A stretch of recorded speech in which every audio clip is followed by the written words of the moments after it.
Hello everyone, welcome back to class 10th board last minute revision series. Hi, I am Amrita, your science teacher, and in this video we are revising chapter number 6, Control and Coordination. Relax, take a deep breath. In the next few minutes, I will help you revise all key concepts, important terms and exam oriented points in a simple and clear way, so that you feel confident and stress free while you are writing your board examination. Let's start. Okay, so let's start our chapter number 6, coordination and control. I am sharing my screen with you. So ठीक है, अब भाई ये revision वाला video है, इसलिए हमें थोड़ा क्विकली कंप्लीट करना पड़ेगा. ऑलरेडी आप सब कुछ पढ़ के आए हुए हैं, राइट? तो आपको डिटेलिंग में जाने की ज़रूरत नहीं है, आपको सिर्फ अपने आप को रिमाइंड करवाने की ज़रूरत है. इसलिए हमने इसको फटाफट फिनिश करने के लिए 15 से 20 मिनट में हमारे फिनिश हो जाएगा. Alright. So before starting this chapter, सबसे पहले कंट्रोल एंड कोऑर्डिनेशन वाला ये चैप्टर हमारे लिए इंपॉर्टेंट क्यों है? इसलिए इंपॉर्टेंट है बेटा, क्योंकि एक तो ये बायोलॉजी का सबसे ज़्यादा अच्छा कॉन्सेप्चुअल बायोलॉजी चैप्टर है, जिसमें से most of the time 1 mark, 2 mark, 3 mark, 5 mark के क्वेश्चंस फ्रीक्वेंटली पूछे जाते हैं. डायग्राम्स पूछे जाते हैं, जिसमें लेबलिंग करना बहुत आसान लगता है बच्चों को. आप 3-4 बार उनकी प्रैक्टिस कर लो, आसानी से उसमें आप मार्क्स अचीव कर सकते हो. ओनली वन इंपॉर्टेंट थिंग, इसको रिवाइज ठीक से करना है. ऑलराइट. सो आगे बढ़ते हैं. इसमें सबसे पहले हमारा जो टॉपिक का नाम है कंट्रोल एंड कोऑर्डिनेशन. अब किस चीज़ का कंट्रोल और किस चीज़ का कोऑर्डिनेशन? हमारी बॉडी पर हमारे ऑर्गन का जो एंटायर सिस्टम है उस पर कंट्रोल होना, और जो हमारी बॉडी के rest of the other organ हैं उनके बीच में किस तरीके का कोऑर्डिनेशन है. This is all about this, right? हमारे इस पूरे चैप्टर में इसी तरीके की चीज़ें बताई गई हैं, जिसके थ्रू आपको पता चलेगा कि हमारी बॉडी, हमारी rest of the other body parts एक दूसरे से किस तरीके से कोऑर्डिनेट कर रही होती है, एज वेल एज ये सारी चीज़ें किस तरीके से कंट्रोल रहती हैं. तो इस पूरे चैप्टर में हमें यही चीज़ें सीखना है, राइट? इसकी definition, what is the control and coordination? That means it is process by which activities of different organ, जैसे नाक, आँख, कान, गला, ये सभी अलग अलग ऑर्गन्स एक तरीके से किस तरीके से काम करते हैं. They all are regulated also and integrated also. Understood? So this is what control, this is what control and coordination. So how different organ work on our body? जैसे कि हमारी एक टीचर है, क्लास को कंट्रोल कर लेती है. Traffic signal है, ट्रैफिक को कंट्रोल कर लेता है. इसी तरीके से हमारी बॉडी के सारे पार्ट्स भी कंट्रोल में होते हैं. कैसे होते हैं भाई हमारी बॉडी के पार्ट्स कंट्रोल में? 2 तरीके से होते हैं. एक तो हमारा होता है नर्वस सिस्टम, जिसके थ्रू हमें नर्वस सिस्टम के थ्रू फास्ट कंट्रोल मिलता है. एंड सेकेंड होता है हमारा हार्मोनल सिस्टम, जिसके थ्रू हार्मोन सीक्रेट होते हैं, बट उसकी जो प्रोसेस होती है वो थोड़ी सी स्लो होती है. स्लो कंट्रोल कहलाता है. Fast control nervous system, slow control hormonal system. Understood? तो इसके थ्रू हमारे बॉडी के सारे ऑर्गन एक दूसरे के साथ कोऑर्डिनेटेड रहते हैं. अब ह्यूमन नर्वस सिस्टम को अपन ने 3 पार्ट में पढ़ा हुआ है. 3 पार्ट कौन कौन से ह्यूमन नर्वस सिस्टम के? हमारा nervous system, central nervous system, peripheral nervous system and autonomous nervous system. ये 3 है, इनको याद रखो. Central, peripheral and autonomic nervous system, CNS, PNS and ANS. Alright. CNS जो कि सेंट्रल नर्वस सिस्टम होता है, उसको 2 पार्ट में डिवाइड किया जाता है, ब्रेन में और स्पाइनल कॉर्ड में. ब्रेन को भी हमें डिटेल में पढ़ना है, स्पाइनल कॉर्ड को भी डिटेलिंग में पढ़ना है. आगे peripheral nervous system and autonomic nervous system, इसमें भी sympathetic and parasympathetic nervous system के बारे में एंड यहाँ पे कार्नियल एंड स्पाइनल नर्व्स के बारे में हल्की फुल्की जानकारी दी गई है. ऑलराइट. नाउ अब बिफोर मूविंग अहेड, सबसे पहले तो हमें ये मालूम होना चाहिए बच्चों कि जो हम नर्वस सिस्टम की बात कर रहे हैं, ह्यूमन नर्वस सिस्टम की बात कर रहे हैं, वो बेसिकली होता क्या है? नर्वस सिस्टम एक ऐसी चीज होती है जो कि हमारी बॉडी की पूरी चीजों को कंट्रोल कर रही होती है. पूरे अंग जो हमारी बॉडी के सारे पार्ट्स हैं, किडनी है, हार्ट है, लंग्स है, स्टमक है, इन सब के बीच में भी किसी तरीके का किस तरीके से कोऑर्डिनेशन चल रहा है, ये सब कौन निर्धारित करता है? नर्वस सिस्टम करता है. It controls and coordinate our body activity. It sends messages from one part of our body to the another part of our body, right? जैसे आपको नजर आया कि कोई कीड़ा चल के आ रहा है, आपकी आंखों ने देखा और आपकी बॉडी ने, आपके दिमाग ने बोला कि अपने आप को पीछे हटा लो. तो ये जो एक्शन होता है, आंखों से देखना और दिमाग का कहना कि पीछे हट जाओ, ये सारी जो चीजें कहलाती हैं वो मैसेज के थ्रू हमें समझ में आती है, राइट? ये मैसेज भेजने का काम कौन करता है? हमारा नर्वस सिस्टम करता है. ओके. नाउ ये हमारे 3 तरीके होते हैं. कौन कौन से? Central nervous system, peripheral nervous system as well as autonomic nervous system. अब सबसे पहले हमें क्या कवर करना है? Central nervous system. ये बहुत इंपॉर्टेंट है. स्पेशली सेंट्रल नर्वस सिस्टम में हमारा ब्रेन आता है, दिमाग, और दूसरी आती है spinal cord.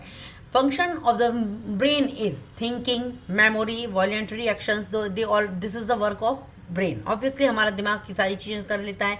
And spinal cord का काम क्या काम होता है? It controls reflex actions. It carries message from one part of our body to the another part of the body और टू द ब्रेन. अंडरस्टूड? तो स्पाइनल कॉर्ड का काम और ब्रेन का काम हमको समझ में आ गया. Second, peripheral nervous system. इसको अपन शॉर्ट फॉर्म में बोल सकते हैं पीएनएस. ये क्या करता है भाई? ये सारी जितनी भी नर्व्स होती हैं, all nerves outside the brain and spinal cord, किसके अंदर आती हैं? पेरिफेरल नर्वस सिस्टम के अंदर. स्पाइनल कॉर्ड के और ब्रेन के अलावा जितनी भी सारी है वो सबके सबको आप पेरिफेरल नर्वस सिस्टम के अंदर फंक्शन करते हुए वो उनका क्या काम होता है? ये सेंट्रल नर्वस सिस्टम को कनेक्ट करती हैं बाकी के सारे body parts. Central nervous system का जो सिस्टम है ब्रेन का और स्पाइनल कॉर्ड को, इन सबको दूसरे बॉडी पार्ट से अटैच करने का काम होता है पेरिफेरल नर्वस सिस्टम का. Alright. And the third one is autonomic nervous system which is ANS. इसका क्या काम होता है? It works automatically, not under ever any control, which are the involuntary, right? That means heartbeat, breathing, digestion, blood pressure, all are the involuntary action which can be converted, which can be coordinated by ANS, autonomic nervous system. So we have learnt all these three, all three are important. आगे बढ़ते हैं. अब हमें पता करना है बेटा कि न्यूरॉन्स और उनके स्ट्रक्चर कैसे होते हैं. देखो भाई, न्यूरॉन का स्ट्रक्चर, या इस स्ट्रक्चर को आप ध्यान से देखो, आपकी टेक्स्ट बुक में बना हुआ है. उसमें से इसको ड्रॉ कर 2 से 3 बार before going to your examination please draw करो, उनको लेबलिंग करो. 2 से 3 बार कम से कम आप उसको जब लेबल कर लेंगे तब आपको ये सारी चीज़ें अच्छे से याद रहेंगी. ऑलराइट. नाउ इसमें अब आप देखो, ये न्यूरॉन्स का स्ट्रक्चर है. बेसिकली न्यूरॉन्स होते क्या? न्यूरॉन्स एक तरीके की नर्व सेल होती है. It is the structure and functional unit of nervous system. तो जो हमारा एंटायर नर्वस सिस्टम है वो किसके ऊपर बेस्ड है? इन्हीं न्यूरॉन के ऊपर बेस्ड है. It helps in receiving and transmitting messages. Impulses को ये रिसीव करने में हेल्प करता है. Parts of the neuron, they are very very important. ध्यान से सुनिए. इसको पार्ट्स को समझाने के लिए मैंने आपको पिक्चर लगा कर दिया हुआ है. मेरे कर्सर की तरफ ध्यान दीजिए. डेंड्राइट्स एक तरीके का पार्ट है. You can C a branch structure over here. ऐसे ब्रांचेस के फॉर्म में जो निकल रही है इसको आप बोलते हैं डेंड्राइट्स. ये छोटी छोटी सी ब्रांच के स्ट्रक्चर के फॉर्म की डेंड्राइट्स होती हैं जो कि मैसेजेस को रिसीव करने का काम करती हैं. कहाँ से? सेंसेस ऑर्गन से. एंड ट्रांसफर करती हैं नियर बाय न्यूरॉन से भी ये मैसेजेस को कैप्चर कर रही होती हैं. राइट. तो जैसे ही सेंसरी ऑर्गन से कोई मैसेज आता है तो या तो डेंड्राइट्स के थ्रू इनको पता चल जाता है या फिर नियर बाय न्यूरॉन्स के थ्रू इनको पता चल जाता है. बहुत सारे न्यूरॉन्स आपस में अटैच रहते हैं और लास्ट का पार्ट जो कि डेंड्राइट्स कहलाता है, ये डेंड्राइट्स एक न्यूरॉन से दूसरे न्यूरॉन से तीसरे न्यूरॉन में मैसेजेस को ट्रांसफर करता है. Alright. And the first neuron is attached with the sensory organ, और इन दिस मैनर किसी भी सेंसरी ऑर्गन में किसी भी तरीके का कोई मैसेज जनरेट हुआ तो वो सीधे जाके हमारे सेंट्रल नर्वस सिस्टम को इन्फॉर्म कर देता है. Understood. Second part is known as cell body. You can see my cursor over here. This is the arrow sign which is showing you the cell body of neuron. ये आपकी cell body है. Right. इसके बीच में देखो बेटा nucleus बनाया हुआ है. इसके अंदर न्यूक्लियस रहता है जिसकी वजह से ये it controls all the activities of neuron. It helps in the processing of information also. And the third part is axon. You can see this yellow colour का पार्ट जो कि आपको सेक्शंस में नजर आ रहा है, इसको अपन बोलते हैं एक्सॉन. ये लॉन्ग फाइबर्स होते हैं which carries impulses away from the cell body, जो कि इम्पल्सेस को यहाँ से लेकर दूसरी जगह पर लेकर चले जाते हैं. Alright. So this thing is extremely important. Be very much careful while you are doing revision. Now अब देखो यहाँ पर एक कंटेनर है जिसपे ऊपर कोई जिसको फ्लेम पर रखा हुआ है. तो डेफिनेटली ये जो कंटेनर है वो एक हॉट ऑब्जेक्ट बन गया है. When if you are going to touch that hot container, definitely what will happen, all of sudden without thinking anything else you will remove your hand from that. आपका हाथ अपने आप पीछे की तरफ चला जाता है. इस तरीके के एक्शन जिसमें ब्रेन तक मैसेज जाने के पहले ही एक्शन कर लिया रहता है उसको आप बोलते हो रिफ्लेक्स एक्शन. रिफ्लेक्स एक्शन का मतलब क्या हुआ?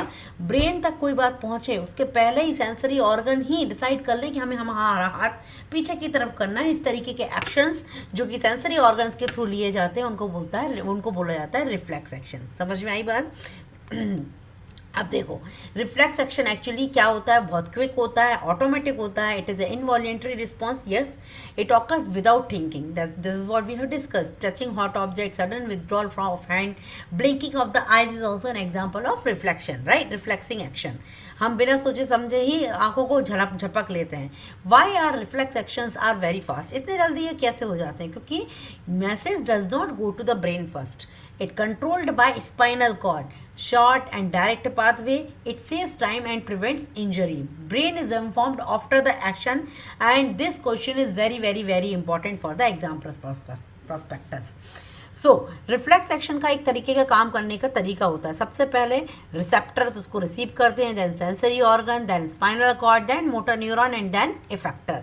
That means receptor detect, stimulates heat और पेन, सबसे पहले डिटेक्ट कर लिया जाता है कि हीट हो रही है या दर्द हो रहा है। सेंसरी और न्यूरॉन्स जो हैं वो स्पाइनल कॉर्ड को फटाफट मैसेज पहुंचा देते हैं, स्पाइनल कॉर्ड तुरंत एक्शन लेने का डिसीजन ले लेती है। Then motor neurons carries order to the muscles and then effector या muscles gland shows the response and they remove your hand quickly from there without reaching to the brain, they do the action, they take the action and हमारा जो हाथ है वो तुरंत वहां से हट जाता है, हमारी आंख फटाफट झपक जाती है, राइट। इस तरीके के एक्शंस रिफ्लेक्स एक्शंस कहलाते हैं। This pathway is very important to learn, to remember the process, which you can easily learn it from this line as well as, and then you can modify this answer in the detailing answer also, ठीक है।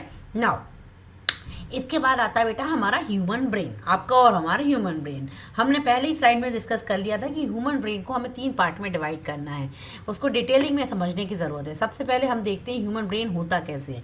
See, this is the structure of human brain, alright. अब human brain आपको अभी भी नजर आ रहा है, हमारे जो ब्रेन है उसका आगे वाला जो पार्ट होता है उसको हम बोलते हैं फोर ब्रेन। ये हमारा फोर हेड है और यहाँ से लेके यहाँ तक का entire part is known as forebrain. This part जो कि पीछे की तरफ है उसको बोलते हैं मिड ब्रेन, एंड द नीचे वाला जो बॉटम वाला पार्ट है उसको बोला जाता है hindbrain. You can see into the picture, forebrain is this part, midbrain in the middle वाला part and hindbrain is the नीचे वाला पार्ट। फोर ब्रेन बेसिकली सभी तरीके की जो आप थिंकिंग करते हैं, जो आपका मूवमेंट होता है, जो रिफ्लेक्स एक्शंस होते हैं, जो ब्रीदिंग होती है, हार्ट बीट होती है, it all controlled by our central nervous system, जिसके थ्रू ब्रेन हमारा फंक्शन करता है। It is a control centre of our body, right. अब इसके कंट्रोल करने के लिए हमारे तीनों ब्रेन पार्ट का होना बहुत ज़रूरी है। ब्रेन पार्ट में सबसे पहला पार्ट है अपना fore brain.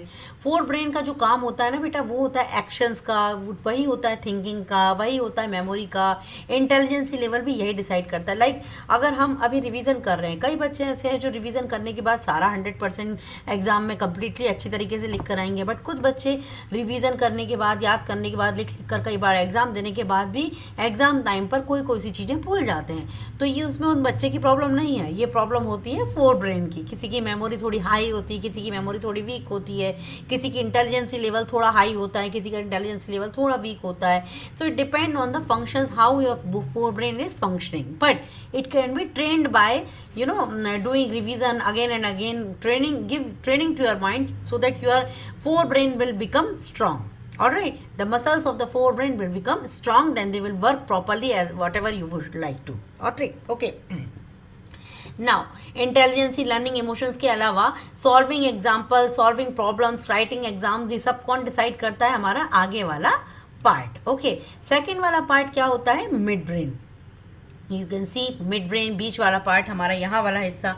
It control reflex movement of eyes, it helps in response of light and sound, turning eyes towards bright light, sudden movement when hearing loud sound, act as a relay center. You must have observed, कभी जोर से आवाज़ आती है या जोर से कहीं से लाइट आ रही होती है तो हमारी आंखें एकदम से बंद हो जाती हैं, वो कौन का काम है? मिड ब्रेन का काम है। थर्ड पार्ट हिंड ब्रेन, सबसे पीछे सबसे छोटा वाला पार्ट। हिंड ब्रेन के भी 3 पार्ट होते हैं, cerebellum, pons and medulla oblongata, जिसको हम अगली स्लाइड में डिटेलिंग में समझेंगे। Alright, now cerebellum. सेरिब्लम देखो कहाँ पर होता है? सेरिबेलम। सेरिबेलम इज अ, इसकी वजह से ये देखो मेरा कर्सर, सेरिबेलम हिंड ब्रेन का ही एक पार्ट है जिसको बैलेंसिंग का पूरा रिस्पॉन्सिबल माना जाता है। बैलेंसिंग मतलब हम और आपकी बॉडी पूरी तरीके से बैलेंस्ड है, उसको हम खड़े होकर खड़े खड़े गिरते नहीं है। अगर हमारा बैलेंसिंग गड़बड़ाता है तभी हम गिरते हैं, दैट मीन्स हमें चक्कर आते हैं तब हम गिर जाते हैं, राइट। तो ये इसके लिए कौन रिस्पॉन्सिबल होता है? हिंड ब्रेन का, जो कि ये पत्ती के शेप जैसा स्ट्रक्चर आपको दिख रहा है, ये हिंड ब्रेन है, उसका ये वाला पार्ट कहलाता है सेरिबेलम, जो कि बैलेंस और पोस्चर को निर्धारित करता है। It coordinates of the muscles also. Walking में, साइकिलिंग में, किसी किसी बच्चे की राइटिंग बहुत सुंदर होती है, बहुत ब्यूटीफुल होती है, वो किसकी वजह से होती है? इसी हिंड ब्रेन के छुपे हुए सेरिबेलम की वजह से। सो किसी किसी की बहुत बेकार होती है, तो वहाँ पर उसकी प्रॉब्लम आ जाती है, right. So this is what the cerebellum is all about. The second part of this is pons. You can see the pons over here. All right. It helps in breathing. It acts at the bridge between the different parts of the brain, right? Then the third part is medulla oblongata.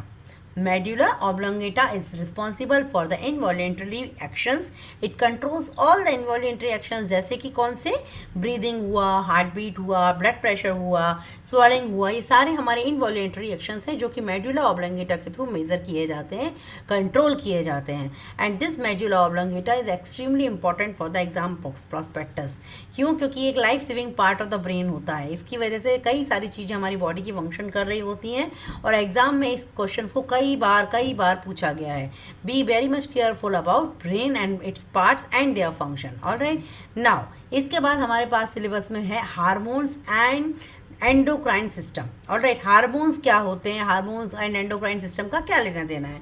Hormones भाई बहुत important question है। What are the hormones? Hormones are the secreted by endocrine glands. Endocrine glands के through secret होने वाले, small amount में secret होने वाले एक तरीके के केमिकल्स होते हैं जो कि ब्लड के थ्रू पूरी बॉडी में चक्कर लगाते हैं, और जो स्पेसिफिक टारगेटेड ऑर्गन है वहाँ पर एब्जॉर्व कर लिए जाते हैं। Excessive secretion of hormone and less secretion of hormone की वजह से पर्टिकुलर ऑर्गन के ग्रोथ में इम्पैक्ट पड़ता है। समझ में आई बात? तो हार्मोन्स का हमारी लाइफ में बहुत इंपॉर्टेंट रोल प्रयोग किया जाता है। कोई बच्चों की हाइट बहुत ज़्यादा होती है, किसी बच्चे की हाइट बीच की होती है, किसी बच्चे की हाइट बहुत छोटी होती है। ग्रोथ हार्मोन इसके ऊपर रिस्पॉन्सिबल होता है, इसलिए हर हार्मोन का एक अलग कैरेक्टर होता है। किसी किसी की जब ग्रोइंग उम्र हो रही होती है तभी किसी का फैट बढ़ जाता है, कभी किसी के चेहरे पे पिंपल्स आ जाते हैं।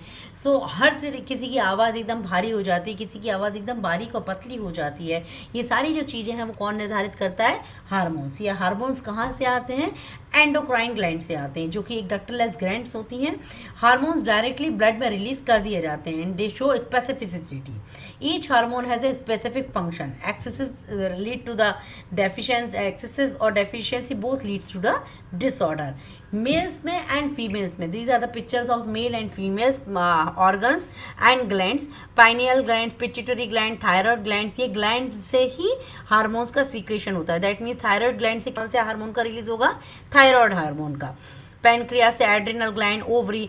मेल में और फीमेल में, मेल में टेस्टिस होते हैं, फीमेल में ओवरी होती हैं, राइट। नाउ इनके जो मेन फंक्शन है ये बहुत ज़्यादा इंपॉर्टेंट है, एक्सट्रीमली इंपॉर्टेंट है। मैं इसको कई बार बोल रही हूँ, इसमें से हमेशा क्वेश्चन आता है। 1 मार्क, 2 मार्क, 3 मार्क, कितने ही मार्क का क्वेश्चन इसमें से जरूर पूछा जाता है।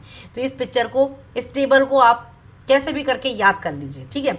ग्रोथ हार्मोन में सबसे पहला पिट्यूटरी, इसकी जो ओरिजिन है वो पिट्यूटरी ग्लैंड है, जो कि ग्रोथ हार्मोन को सीक्रेट करती है। इसका मेन काम होता है ये बॉडी की ग्रोथ को कंट्रोल करती है।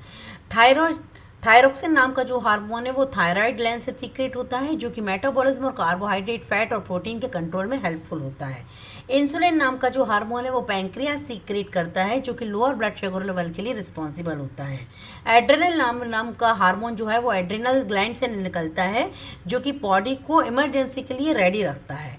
एंड जो टेस्टोस्टेरोन नाम का हार्मोन है वो टेस्टिस से निकलता है। टेस्टिस कहाँ होते हैं? मेल में होते हैं, जिसलिए ये मेल के सेक्सुअल कैरेक्टरिस्टिक को डिफाइन करता है या डेवलप करता है। ऑस्ट्रोजन नाम का जो हार्मोन है वो ओवरी से सीक्रेट होता है। That means it is a female hormone which is responsible for development of female secondary sexual characters. Now this table is extremely important for exam point of view. Please remember this thing. This is not only important for 10th grade, it is equally important for 11th grade, 12th grade and for the competition exam also. Alright, so I am moving ahead. I am sure कि आप इस चीज़ को अच्छे से याद कर लेंगे। आगे बढ़ते हैं। अभी आगे बढ़ने के साथ साथ अब हमें क्या देखना है, मास्टर ग्लैंड पिट्यूटरी ग्लैंड क्यों कहलाती है, थायराइड ग्लैंड जो है उसकी डेफिशिएंसी से ग्वाइटर नाम का रोग होता है, एक्सेसिवनेस से हाइपरथायरॉइड नाम का रोग होता है, पैनक्रियास जो कि ड्वेल ग्लैंड कहलाती है, इस ये कि इंसुलिन नाम के हार्मोन को सीक्रेट करने के लिए रिस्पॉन्सिबल होती है, ब्लड शुगर लेवल को मेंटेन करती है। अगर पैनक्रियास से इंसुलिन नाम का हार्मोन कम सीक्रेट होता है तो डायबिटीज़ नाम की बीमारी हो जाती है, बहुत ही कॉमन बीमारी है आजकल के ज़माने में। एड्रिनल ग्लैंड से स्ट्रेस फिर ये एड्रेनल ग्लैंड जो होती है वो एड्रेनालाइन नाम का हार्मोन रिलीज करती है, जिसकी वजह से हार्ट की रेट बढ़ती है, ब्रीदिंग रेट बढ़ती है, ब्लड प्रेशर भी बढ़ जाता है। It helps in stress, fear and danger. So all these 4 glands are very important. इनसे reasoning question, 1 mark question, 2 mark question पूछे जाते हैं। अब ये हो गया पूरा का पूरा हमारा ह्यूमन नर्वस सिस्टम का एक्सप्लेनेशन। इसको आपको एक्सप्लेन कर दिया गया है, रिवाइज करवा दिया गया है, हर तरीके के क्वेश्चन के लिए आप प्रिपेयर हो चुके हैं। अब इसके बाद हमारी इस चैप्टर में दिया हुआ है प्लांट्स एंड देयर coordination.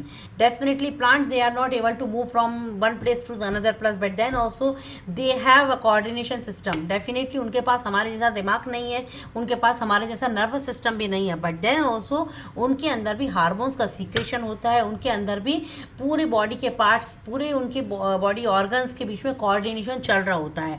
तो किस तरीके से चल रहा होता है, उनके अंदर भी प्लांट्स एक हार्मोन सीक्रेट्स करते हैं, उन सीक्रेशन ऑफ हार्मोन्स की वजह से सारा कोऑर्डिनेशन हो रहा होता है। Hormones are chemical substance that control growth, movement and development which will be applicable to the plants also. Plants के अंदर जो हार्मोन सीक्रेट्स होते हैं उनको कंबाइनिंगली हम पाइथो हार्मोन्स बोलते हैं। क्या बोलते हैं? Phyto hormones.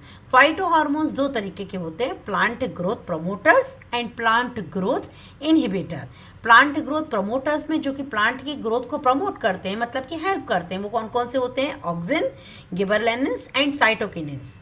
वाइल प्लांट की ग्रोथ को जो इनहेबिटेटर्स होते हैं वो होते हैं एबिसिसिक एंड इथाइलिन नाम का हार्मोन। अब इससे इस फ्लो चार्ट को अच्छे से याद कर लीजिए। फिर इन सभी के फंक्शंस को मैंने एक टेबुलर फॉर्म में कन्वर्ट करके रखा हुआ है। इसको बहुत अच्छे तरीके से समझिए और याद करने की कोशिश कीजिए। ऑक्सिन नाम का हार्मोन सेल के इनलार्जमेंट को प्रमोट करता है, सेल को डिफरेंशिएशन में भी इसकी मदद होती है। प्रमोट फुल फ्रूट का ग्रोथ। अब कोई से फ्रूट अच्छी तरीके से पूरी तरीके से परिपक्व हो जाते हैं, अच्छे तरीके से ग्रो कर जाते हैं, बट कभी कभी आप देखते होंगे एक बड़ा आम है और एक बहुत छोटा सा आम है, मतलब उसके अंदर कोई बहुत डिफरेंस नहीं है, टेस्ट सिमिलर है अगर चलो, लेकिन कभी कोई आम बड़ा पक जाता है, कोई छोटा सा रह जाता है। तो क्यों? क्योंकि ऑक्सिन्स नाम का जो हार्मोन है वो उसके लिए फ्रूट की ग्रोथ के ऊपर रिस्पॉन्सिबल है। गिबरलिन्स नाम का hormone, it promotes the cell enlargement and cell differentiation. It promotes the fruit growth also. It helps in the breaking dormancy of the seeds and buds.